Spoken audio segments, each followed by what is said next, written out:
وَهُوَ الَّذ۪ي جَعَلَ اللَّيْلَ وَالنَّهَارَ خِلْفَةً لِمَنْ أَرَادَ أَنْ يَذَّكَّرَ أَوْ أَرَادَ شُكُورًا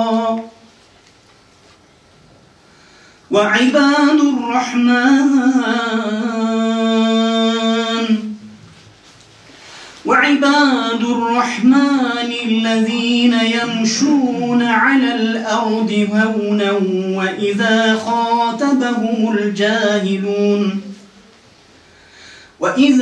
خَاطَبَهُمُ الْجَاهِلُونَ قَالُوا سَلَامًا. La'yı bilmek, mesela Feyzullah Hoca dedi ki 2 gün önce çok daha farklı düşünmeye başlamış. Çünkü niçin? Kafası hazır.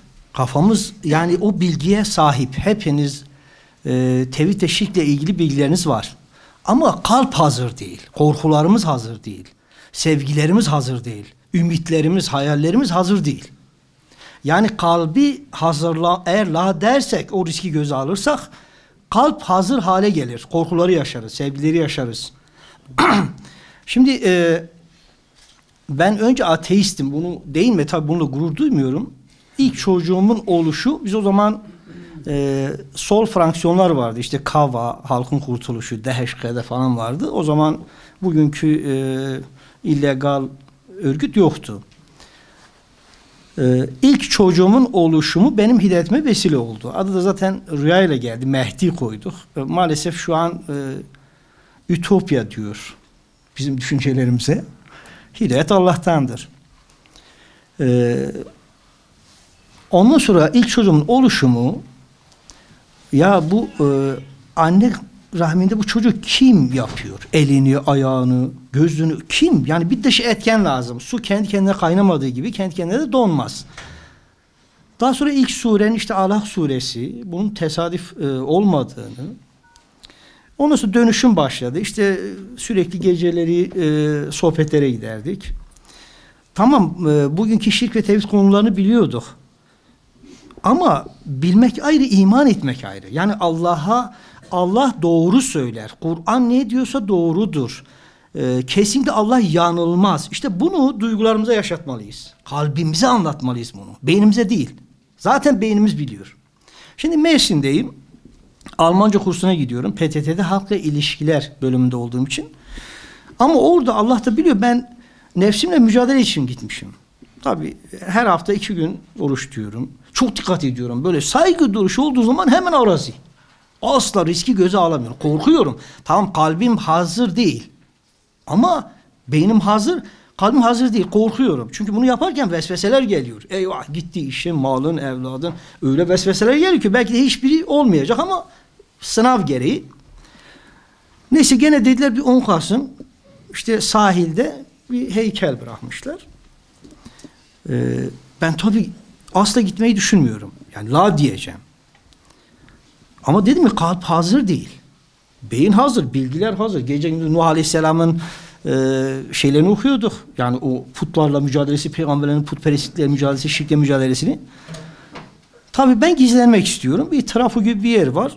O zaman Ankaralı bir kardeşimiz de vardı. Risale-i Nur talebesiydi. Ya Mahmud abi dedi, sen ne yapmak istiyorsun? Dedim valla ben saygı göstermeyeceğim, ben riski göze alamam. Dedi valla ben de istemiyorum. Hem elini tuttu, ikimiz gizlendik. Ama vesveseler geliyor duvarın dibinde. Eyvah, işin gitti. La diyorum, gitsin. Allah ne dilemişse o olur. Madem rızık Allah'tandır, yani Allah'a güveneceksin. Bizim sorunumuz burada. Güvenmiyoruz. La diyorum, işte çoluk çocuğun gitti, işte malın gitti, öyle vesvese. Sevdiğin her şeyi kaybetme şeyle gözünün önüne geliyor. Hep la diyorum içimde, olsun tabii zorlanıyorum ama %100 şirktir diyemiyorum. Yani kalp yeni hazır. La birden bakış açım değişti. Duvarın dibinden böyle baktım. Sahilde 40-50 kişi bir tane heykelin önünde durmuşlar. Allah Allah. Arkadaş, bakış açım değişti diyorum. Yani çocukluktan beri biz bu manzarayı seyrediyoruz ama niye ben bunu fark etmedim? Sanki ilk defa görüyorum bu manzarayı. Sanki ilk defa farkına vardım. Allah Allah, ya bunlar kafayı yemiş. Tamam da Hatta sahilden dalga sesleri geliyordu ama heykelde çıt yoktu. Yani gerçekten o la'dan sonra, o vesveselere la dedim ya, la bakış açım değişti. Ayrıca ayet-i kerime sonradan okudum, ayet diyor, kim tağutu inkar edip Allah'a sığınırsa hiç kopmayacak bir kulpa yapışır. Hiç kopmayacak. Allah'tan daha gerçek sözlü kim vardır? Bakış açım değişti. Bundan sonra putlarla ilgili ayetleri okuduğum sürece ilerleme kaydediyorum. Her gün biraz daha Kur'an'a güveniyorum. Her gün her ayet okuşumda o tablo aklıma geliyor. O farkı fark ediyorum. Yani anlıyorum artık. Mersin'de böyle bir olay yaşadım. Şimdi biz tabii özellikle 10 Kasım şirkin yoğun olduğu bir hafta olduğu için kişiselleştiği, yani şirkin kişiselleştiği bir hafta olduğu için 10 Kasım'ı tercih ettim. Yani diğerleri öyle kişisel değil, toplumsaldı. Mesela 29 Ekim bütün bir halkın, ulusun mücadelesiydi. 19 Mayıs değil mi? Diğer bayramlar hepsi toplumsal ama 10 Kasım kişiseldi. Hatta mesela o zaman Mustafa Kemal'i Koruma Kanunu 5816. maddeyi çıkarırken Halide Edip adı var, itiraz etmiş. Demiş bu kişiye imtiyaz hakkı tanır. Kişiyi putlaştırır. İtiraz etmiş. Kendisi Kemalist olduğu halde. Ama şu var. 10 Kasım'da yapmamız direkt Mustafa Kemal'a mal ettiler. İşte Mustafa Kemal düşmanı diye. Oysa Mustafa Kemal'le bir alakası yok. Şimdi şirkin somut yönü önce iyice anlamak lazım. Mustafa Kemal'le hiçbir alakası yok. Çünkü o Mustafa Kemal değil. O bir demirdir. O bir taştır. Duymaz, görmez. Atölyede çekişle demiri eritiyorlar, düzeltiyorlar, bırakıyorlar oraya. Ondan sonra Atatürk diye önünde duruyorlar. Arkadaş Allah aşkına ya bunu bir tek biz mi fark ediyoruz? Niye fark edilmiyor? Demirci sanatı. Ya yani ya ne olmuş aklımıza? Demek ki gerçekten şeytan bizi aldatmış. O hafife aldığımız, o yaramaz çocuk diye gördüğümüz şeytan, kralları, kraliçeleri ateşe sürüklemeye neden olan şeytan, o hafife aldığımız düşman, bunlara hoş gösteriyor. Yani düşün, kısa bir süre önce havaalanı yapıyorlar, köprü yapıyorlar. Ne güzel hizmetler. Gidip hesap veriyorlar işte. Biz bak, bizi sev, bak seni seviyoruz. Biz neler yaptık ya arkadaş. Allah aşkına yani ben bunları anlayamıyorum. Yani o kadar zoruma gidiyor ki bu manzaraları seyrederken. Neredeyse ameller boşa çıkıyor. Evet. Şimdi şu an dünyada maalesef bu uzay çağını yaşadığımız dünyada putperestlik hakim. Şimdi nasıl olur? Kur'an'da 3 ibadet şekli var. Kıyam, rükû, secde. Türkiye, Almanya, İtalya, Amerika bunlar bir iki dakika rükûdur. Yani bu bir ibadet şeklidir. Heykele, cansız heykellerin önünde rükû şekli. Çin, Japonya, Kore'de kıyamdır bu Avrupa ülkelerinde. Çin, Japonya ve Kore'de rükûdur. Tibet ve Uzak Doğu ülkelerinde de secde şeklindedir. Yani namazdaki bu ibadet şekli de bu maalesef bu putların önünde yapılıyor. Evet, düşünüyorum da peki bunlar niye, yani minnet borcundan dolayı mı yapıyorlar? Ya da işte teşekkür etmek için mi yapıyorlar? Yani mesela özellikle Anıtkabir'e niye gidiyorlar? Ya da her şehir, her kasaba, her köyünde heykellerin önünde niye duruyorlar? Yani bunun sebebi nedir? Bunlar minnet borcundan dolayı. Hatta diyorlar işte Atatürk olmasaydı biz de olmazdık. Onun sayesinde yaşıyoruz. Allah Azze ve Celle hikmeti ve imtihanı gereği Adem Aleyhisselam sırtına sıvazladı ruhları ve bütün yaratılacak ruhları karşısına aldı. Elestü bi rabbikum dedi. Ben sizin Rabbiniz değil miyim? Bakın Allah Azze ve Celle'nin onlarca sıfatı varken Rab kelimesini kullandı. Yani yaratılmış ruhun ilk işittiği sıfat Rab sıfatıydı. Demek ki bu çok ilahın anlaşılması adına en önemli sıfatlardan bir sıfattı. Ben sizin Rabbiniz değil miyim? Yani sizi ben yaratacağım, ben büyüteceğim, ben yedireceğim, ben içireceğim, ben giydireceğim, ben yöneteceğim, ben besleyeceğim, ben koruyacağım. Hayatınızı ben kolaylaştıracağım. Sizin Rabbiniz ben değil miyim? Kalu dediler, yani dedik evet sen bizim Rabbimizsin. Bakın bu söz niçin söylenir? Yani ey kullarım, yarın öbürsü gün aşağı indiğiniz zaman aranızdan herhangi biri size Rabbiniz benim deyip de kendisine taptırmasın. Şimdi ben size söyleyeyim. Rabbiniz de benim, ilahınız da benim.